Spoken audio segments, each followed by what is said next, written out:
All right, and so with our third drill now, what we call this is a jerk balance. And what we're working on is keeping the back foot in place, but stepping out with that front foot, making sure you actually step enough. If you're somebody that has a tendency to short step your front foot and the knee is always landing forward and you're always having to walk out jerks, right? This is a great drill for practicing actually stepping that foot out and landing with the knee on top of the ankle balance. So what Mike's gonna do is he's gonna do a dip and then he's gonna step out as he's pushing the bar up and back. Now you'll see right here, this is actually really good for Mike. Mike is definitely one of those guys that struggles to step out all the way. So that was a good rep for him. So let's go ahead and try it again. We wanna do 5 reps in a row each set, right? You see this time his back knee is a little bit lower than we want. So you can go ahead and practice again, get another one, right? There we go, that one's a little bit better. And you really wanna make sure that when you land, that you're landing flat with the weight balance, you're not pushing so the front foot has uneven weight distribution. This one definitely is a lot more challenging than some of the other ones, just getting the weight balance right. So I always recommend do this one a lot. Really practice this one because it's not gonna feel right at first. You're just gonna really wanna rip it out, and make sure it's perfect before you move on. Let's go ahead and get one more. You'll see the back knee is a little bit low, so it definitely takes some time, but this is the next step in dialing in the split jerk. All right, so the fourth component of our jerk series is just no barbell, footwork only drill, right? So we've done some of the barbell stuff, and once we've gone through that, because our feet are already in the position, we've practiced, putting the bar overhead with our feet in the landing position that we want. Now what I wanna do is practice just getting there from our starting position.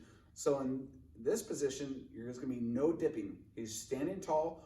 All I want him to do is just pick up the feet, move them into that catch position that we were just working on, right?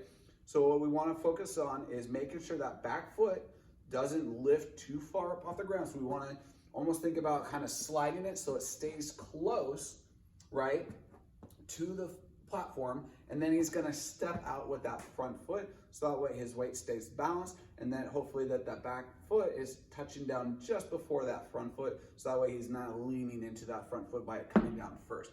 All right, so let's go ahead and just do a few just drops. Awesome. All right, one more time, drop.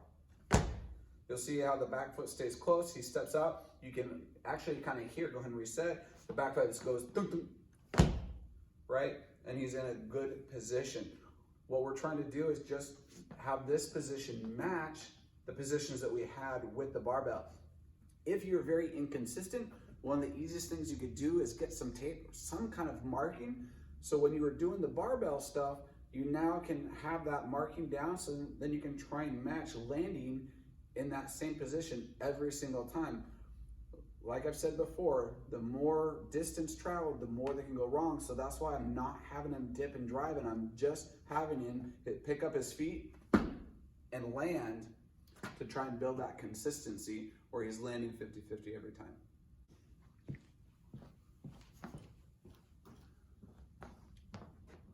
All right, step 5 to rebuilding your jerk. So now that we've covered all the other things, now we're gonna get into actually doing the jerks. But a really good way to start is by adding in pauses to reinforce those good positions. So what I'm gonna have Mike do here is do a small dip and pause, right? And we're not just gonna pause for a second. I'm gonna have him pause 5-10 seconds at a time. Let his body really learn these positions, but also strengthen itself within those positions. A lot of people struggle to be in the correct positions, not because they don't know how or what they're supposed to do, but because their body's physically not strong enough to maintain good positions when they're loaded with a heavy barbell, right? This is a great opportunity to develop the strength within the positions. From here, he's done a great, 15-20 second pause. Now let's have him go ahead and jerk. Now from here, you can see his face. He didn't like that one because it wasn't good. So go ahead and reset, right? He held it for a really long time. I'm not surprised. Go ahead and dip again, pause. What I want him to do is land in that perfect ideal position that he's been working on, and then I'm gonna have him pause one more time. So go ahead and jerk, right? You'll see this is actually pretty good. His weight is balanced, there's no shifting, right? He's solid. If you can't land in this position and pause balanced, did you really make the jerk? right? What we want to do is, in order to improve the jerk, you need to be able to land in this catch position, balanced, not having to shift around in order to accept the rep as a good rep when we're working on technique with an empty barbell like this, right? Go ahead and reset. Now there's all kinds of different variations you can do to work on it, right? Not just pausing, but you could do tempo work. Like you could do like a slow descend, pause, then drive, pause, then reset, right? You could do a slow tempo descent with no pause and then drive. So, oh, that was not slow in tempo. As you can see, he's getting tired, so it's gonna look like a slow and drive. There we go, right? So there's all kinds of different things that you can do. Go ahead and reset, right? Piece it together one by one. Focus on the things that you need to work on most, right? But the slower you go, the more you focus on the positions, the more progress and success you're gonna have when you actually load the barbell.